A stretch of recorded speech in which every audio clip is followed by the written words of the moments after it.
Sadhguru, when certain youngsters face problems or difficulties like failures, breakups, loss, etc., a few go for drugs or alcohol instead of solving the problem and finding solutions. So, I want to know what is that one hope a person can cling on to even when he is fully shattered from within? Oh, so many broken hearts here who are clapping their hands.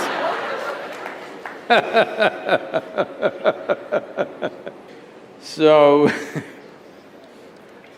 when he is fully shattered, what can he do? The question is, do you want to allow yourself to be fully shattered? That's a question.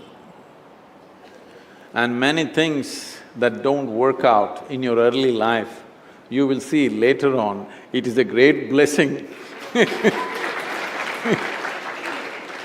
There are many ways to look at this. Let me tell you this. This happened in 1941. This is just when the Nazi movement was building up in Germany and in some parts of Europe. So one day in Austria, a bunch of German soldiers came, broke into the homes, the Jewish family, a rich family, they broke the home and took away the adults, everything was robbed. And these two children, a 12-year-old girl and an 8-year-old boy were taken away. They were taken to a railway station.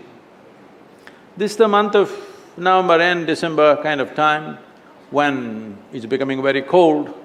So they were kept in the railway station for 3 days because the trains did not come. Boys, little boys being boys, they started playing football. So they were playing football and then suddenly the train came. The train is not a passenger train, it's a cargo train, the goods train.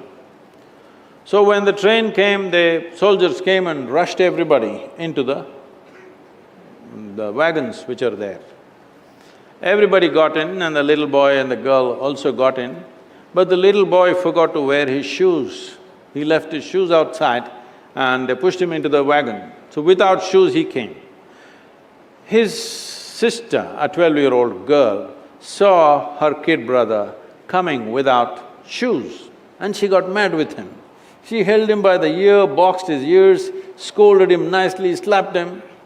Say, "You idiot, already we are in enough trouble, now you come without shoes."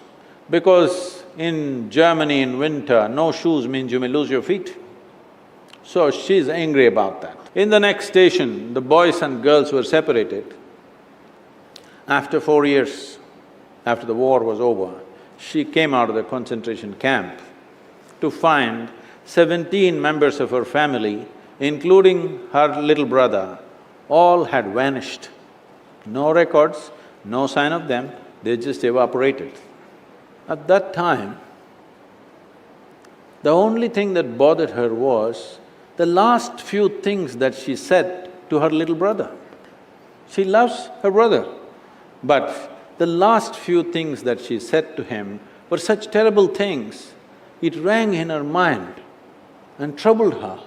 These are the last things I told my brother and after that I'm never going to see him, he's gone. So she took a vow, if I speak to anybody in my life, I will speak in such a way, if this is my last word, I will not regret. This one thing transformed her life in such a way.